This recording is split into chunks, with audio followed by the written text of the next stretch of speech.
El col·lectiu de productors, cuiners i cellers al Baix Penedès que formen Terra i Taula es fa cada vegada més gran. Promocionen els productes de la terra i els presenten com ho saben fer, passats per les mans d'uns bons cuiners i presentats a la taula maridats amb els millors vins dels cellers de la comarca. Una tasca de potenciació dels productes autòctons a la que cada vegada s'hi vol sumar més productors. El punt més dolç del col·lectiu el posaran a partir d'ara els dos nous membres que aquest dilluns es presentaven al darrer acte de Terra i Taula, que es desenvolupava al celler Masvilella a la Bisbal del Penedès.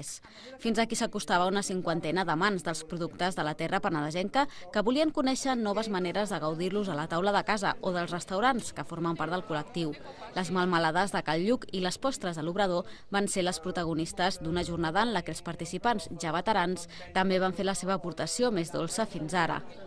Una coca de recapte de garrofa, verdures i melmelada de calçot de Montmell, un bombó de pa amb oli i xocolata, un biscuit de pastanaga i taronja amb melmelades de préssec, un flam de formatge de cabra amb melmelada de figues i un macaró de roses i pomada de crema de vinagre Flavius de Fòrum són algunes de les postres que es van poder presentar dilluns. Tot plegat amb un xarelo mediterrani 2011 del celler Sicus, un merlot dolç natural 2012 del celler Partida Creus i un malvasia de Sitges, vi de palla 2013 del celler Gener Ventura.